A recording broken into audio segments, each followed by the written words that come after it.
कहाँ चल दिए साइकिल उठाकर। रात भर खांसी के कारण सोए नहीं हो और सुबह होते ही चल दिए बहादुरी दिखाने। अरे ललिता, तुम समझती नहीं। पिछले 4 दिनों से बेड पर लेटा हूँ। 2 महीने बाद ही मधु की शादी है। पैसे का कोई अता पता नहीं। ऊपर से जो थे वो मेरे इलाज में चले गए। सब कुछ चला जाएगा तो फिर आ जाएगा, लेकिन तुम चले गए तो पूरा परिवार खत्म हो जाएगा।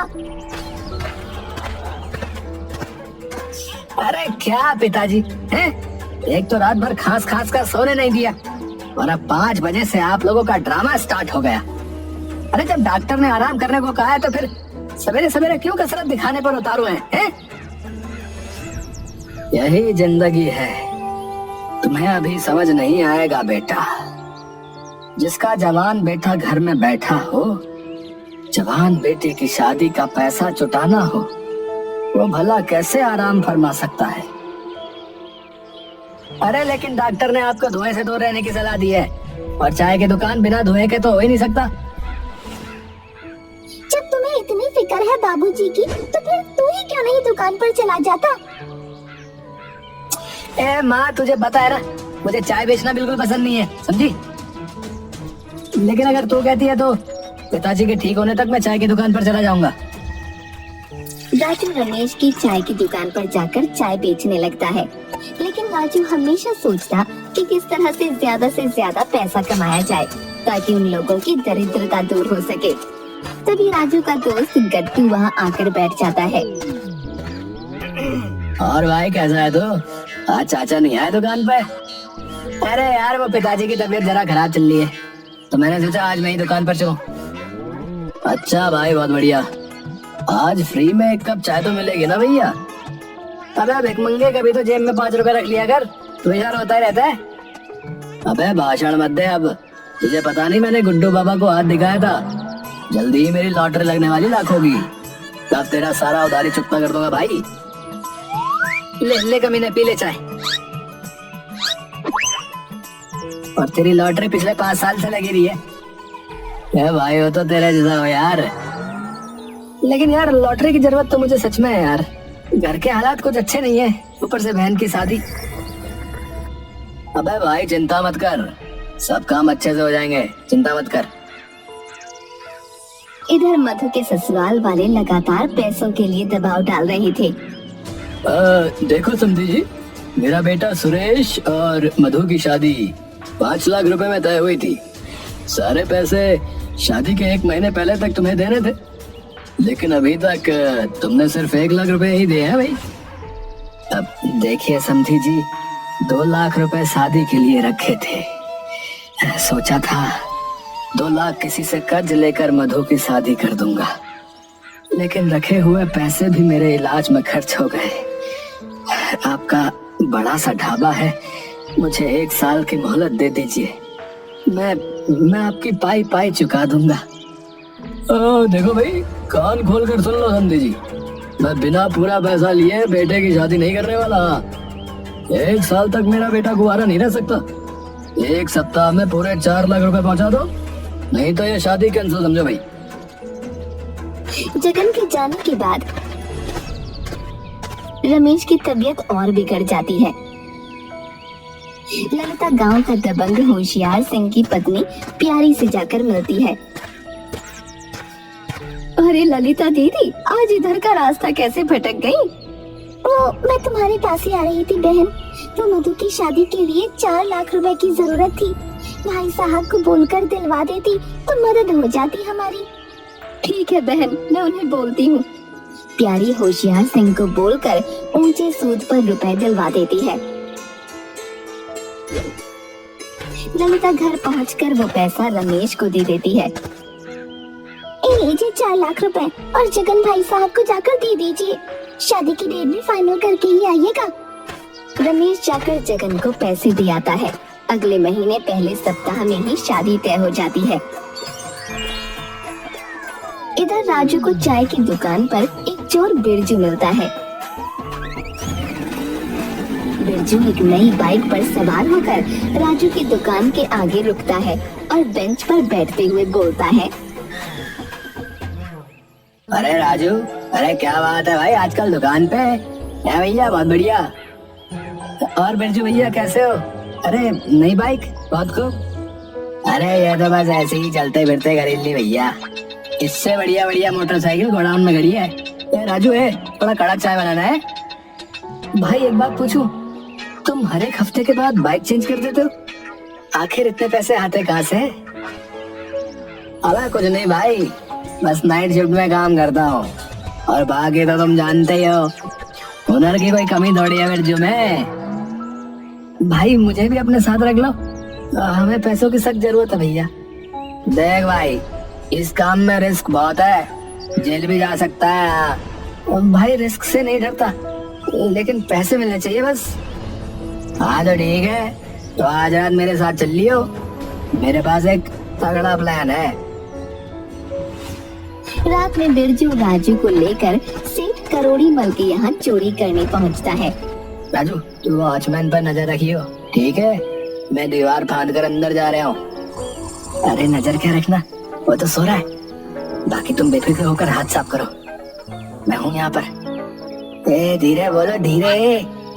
हमारे प्रोफेशन में बातों से कम इशारों से ज्यादा काम किया जाता है, समझा? तो बेवकूफी मत करना, समझे? ओके भाई ओके, आप जाओ, मैं देख लूंगा, सब जाओ। बिरजू दीवार पर चढ़ जाता है। तभी राजू देखता है कि सेठ का कुत्ता बिरजू के पीछे से हमला करने वाला है। हुश, हुश, हुश। अबे पीछे मेरा पैंट नहीं फटा है, वो सूखे पत्ते पे चढ़ गया था, उसी की आवाज है। हुश, हुश। अबे गूंगे, कुछ बोलेगा भी या शश हुश हुश ही करता रहेगा है? तब तक सेठ का कुत्ता बिरजू का पिछवाड़ा नोच लेता है। जैसे तैसे दीवार से कूदकर बिरजू अपनी जान बचाकर भागता है। अरे मार डाला रे, अरे मेरा पिछवाड़ा बुलडॉग ने लहरा दिया भैया। अबे तुम्हें मैंने नजर रखने को कहा था, अबे तू कर क्या रहा था वहाँ पर है? कमबख्त ने सारे दांत गड़ा दिए। भाई मैं वही तो इशारे से बता रहा था कि पीछे देखो, पीछे। अबे तुम्हारे मुंह में दही जमी थी क्या? है, बोल नहीं सकता था क्या? बोलता कैसे? तुमने तो कहा था कि हमारे प्रोफेशन में बात कम इशारों से ज्यादा काम किया जाता है। अबे जब जान पे पड़ी हो तो इमरजेंसी में रूल नहीं देखा जाता बे। वैसे जिस तरह से दीवार से कूदे, मानना पड़ेगा तुम में कुत्ते से कम नहीं। अबे चलो अभी यहाँ से, कल देखेंगे। और वैसे तुम मेरी तारीफ कर रहे हो या मुझे कुत्ता कह रहे हो बे? दूसरे दिन बिरजू और राजू सेठ करोड़ी मल के यहाँ रात में फिर से धावा बोलते हैं। इस बार राजू कुत्ते के लिए हड्डी लाता है, जिसे वो कैंपस में फेंक देता है। कुत्ता हड्डी चबाने लगता है। इधर दोनों सेठ के घर में घुसकर चोरी करने लगते हैं। तिजोरी साफ करने के बाद जैसे ही दोनों बाहर निकलने लगते हैं, कुत्ता एक बार फिर से बिरजू की तरफ लपकता है, जिसे राजू देख लेता है। राजू एक पत्थर उठाकर जोर से कुत्ते की तरफ फेंकता है। पत्थर सीधा जाकर बिरजू के पिछवाड़े में लगता है। अबे मार डाला रे। सॉरी यार, मैं तो तेरे पीछे पड़े कुत्ते को मार रहा था। अबे गधे, अबे जब कुत्ता बंधा है वो भौंक सकता है, काटेगा कैसे बे? अबे मैं तो उससे दूर था। और वहीं पे पत्थर मारने की क्या जरूरत थी, जाकर कुत्ते ने काटा था बे? उन दोनों की आवाज सुनकर सेठ जाग जाता है। भागते हुए राजू को सेठ पहचान लेता है और पुलिस को खबर कर देता है। इधर जगन शगुन लेकर रमेश के यहाँ पहुँचता है। रमेश भाई, ये लो बहू के लिए कुछ कपड़े और मिठाइयाँ हैं। अगले महीने की 6 तारीख का दिन निकला है। राजू बेटा, जा सामान सब अंदर रख दे। तभी वहाँ राजू और बिरजू को खोजते हुए पुलिस आ जाती है। हाँ जी, ये रमेश चाय वाले का घर यही है क्या? हाँ हम ही हैं। अब बताइए कैसे आना हुआ? जी आपका ही लड़का है ना राजू? कहाँ है वो? बेटा राजू जरा बाहर तो आना। राजू पुलिस को देख सक पका जाता है। पुलिस उसे पकड़कर हथकड़ी लगा देती है। अब ये सब क्या है? अरे कल रात ये सेठ करोड़ी मल के यहाँ चोरी कर रहा था। पुलिस राजू को ले जाती है। मैं अपने बेटे की शादी किसी चोर उचक्के के यहाँ नहीं कर सकता।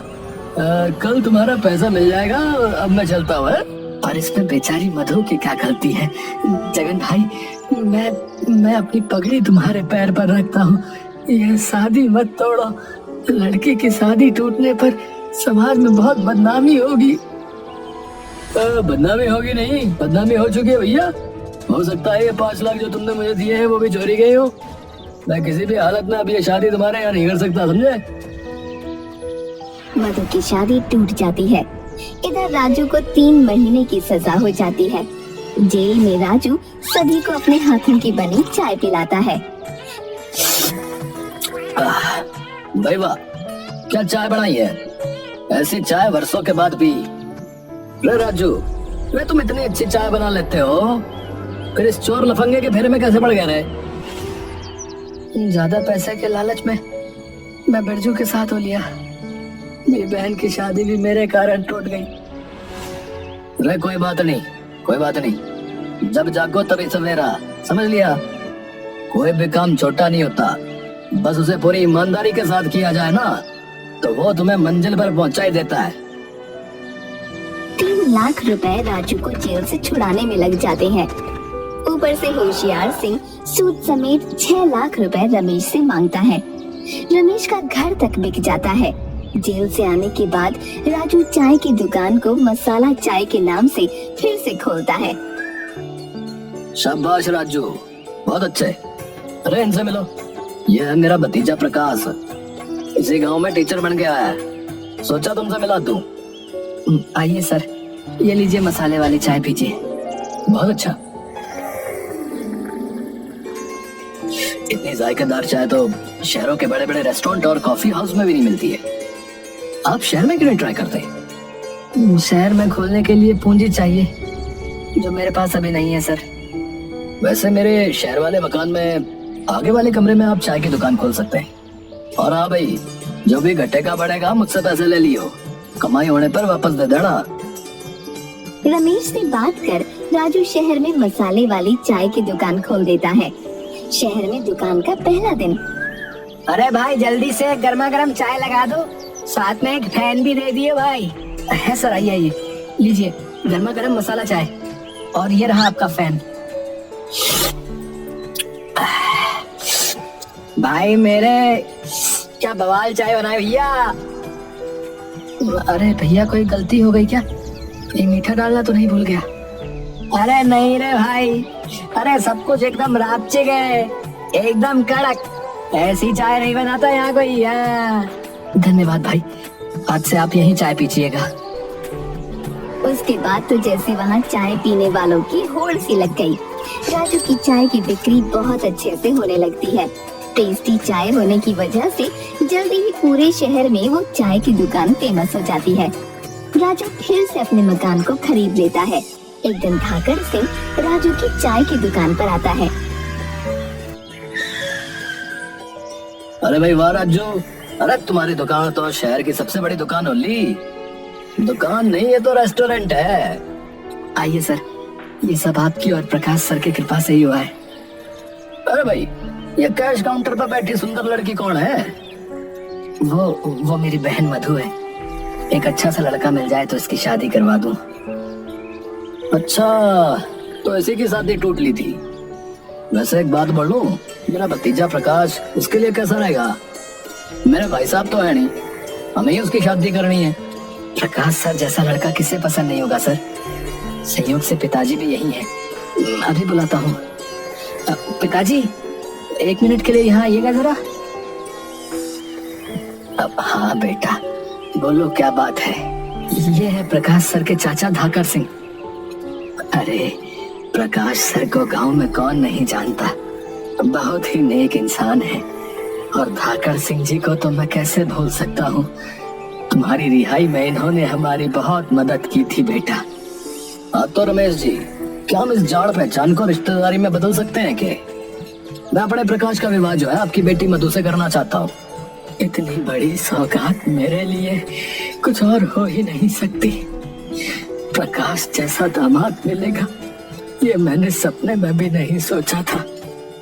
मधु और प्रकाश की शादी धूमधाम से हो जाती है।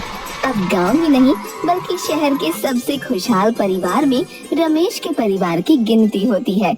मसाला चाय वाला एक ब्रांड के रूप में पूरे देश में उभरता है।